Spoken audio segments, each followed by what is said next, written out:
It was a dream born in the salty air of the coast, a childhood fascination with the giants of the ocean.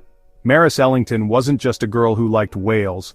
She felt a connection to them, a pull as strong and mysterious as the tides themselves. She would spend hours watching documentaries, her face pressed close to the screen, mesmerized by the black and white behemoths gliding through the endless blue.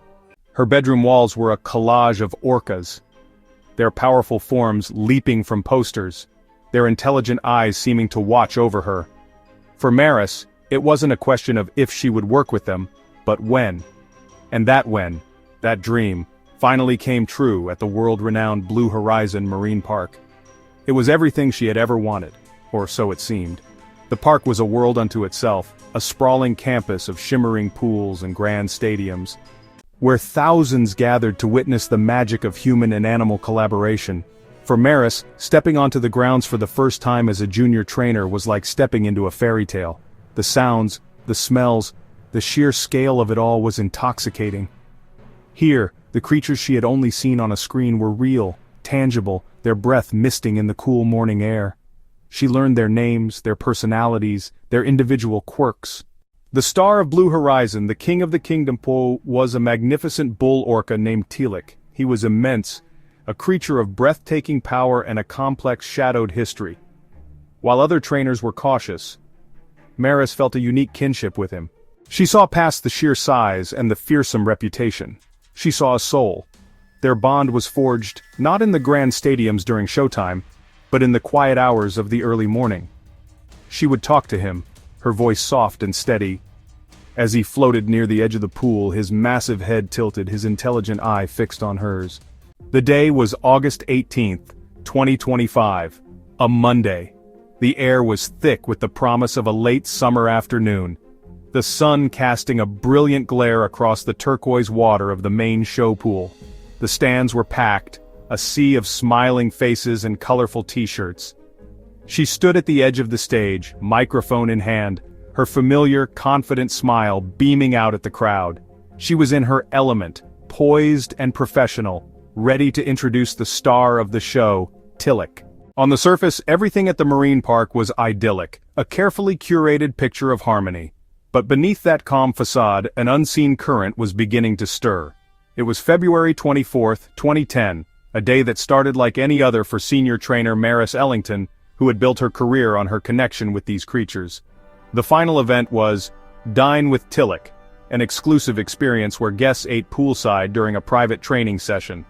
It was marketed as a chance to see the special bond between trainer and whale up close, a more personal encounter than the big stadium shows. The session started as it always did.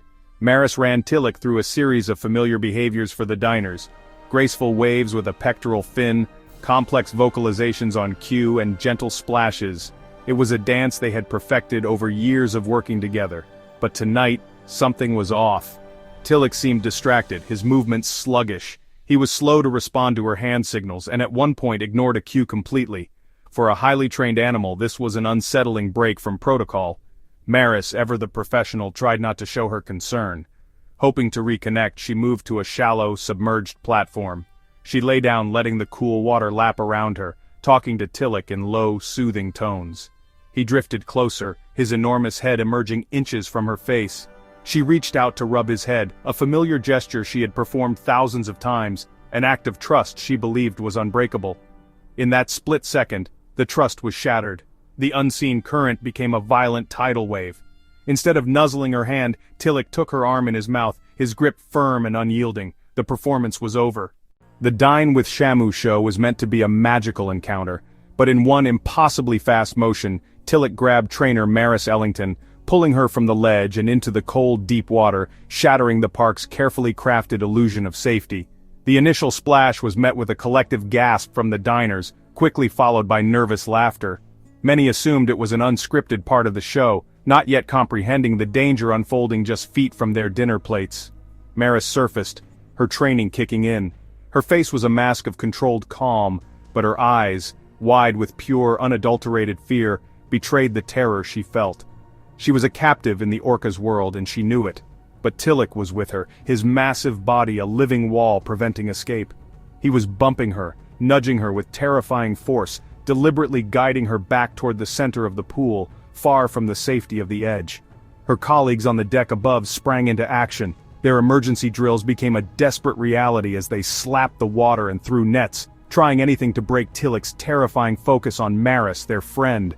Piercing alarms blared across the park, a sound that cut through the cheerful atmosphere. It signaled the ultimate emergency, the moment the park's fantasy collapsed into a real-life nightmare for everyone present. Down below, in the disorienting blue, Maris fought to survive. Tillich dragged her down repeatedly in a cruel game of catch and release. In the muffled silence of the deep, she fought for every burning breath. The crowd's nervous murmurs turned into screams of horror. The laughter died as they realized the grim reality. This wasn't entertainment, it was a life-or-death struggle, and they were now unwilling spectators to the unfolding tragedy. The immediate aftermath was a scene of structured chaos. Staff members quickly and quietly escorted the weeping families from the dining area. The silence that fell over the stadium was heavier and more chilling than any scream, broken only by the frantic radio chatter of park officials and the distant sound of approaching sirens. For her fellow trainers, the shock was visceral and deeply personal. They stood on the pool deck, their wetsuits dripping, their faces etched with a mixture of grief and disbelief. In the somber days that followed, the investigation began. It was a massive, collaborative effort, bringing together local law enforcement and federal investigators from the Occupational Safety and Health Administration, or OSHA. The park, once a place of joy, was now a crime scene, cordoned off and silent as the search for answers commenced under the intense glare of the world's media.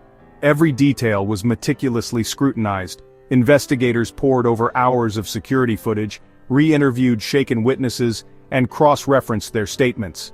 They delved deep into the park's operational history, examining training logs, veterinary records, and the complex protocols that governed the relationship between trainers and the orcas.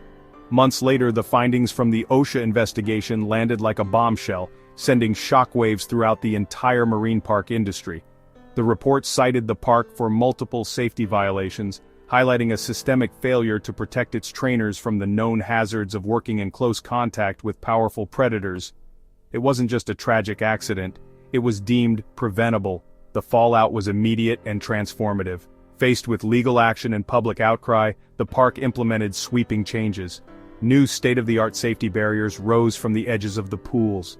Emergency procedures were not just rewritten, they were completely overhauled and rigorously drilled until they became second nature. The era of water work was over. Today, when you visit a marine park, the spectacle has fundamentally changed. You will not see a trainer riding on the back of an orca or swimming in graceful tandem. Instead, you will see a space between them. It is a physical barrier, a clear line of separation, but it is also a symbol, a respectful, somber distance mandated by tragedy. That space is Maris Ellington's complicated, hard-won legacy. Her friends and family remember her not for the headlines, but for the quiet moments, her infectious laugh echoing across the water, her patient dedication, and a deep, abiding love for the giants of the sea. Her life was a love song to the ocean, a symphony of passion, and though her song was cut tragically short, her final silent echo became a lesson that will ripple through time, long after the last show has ended, and the pools are finally still.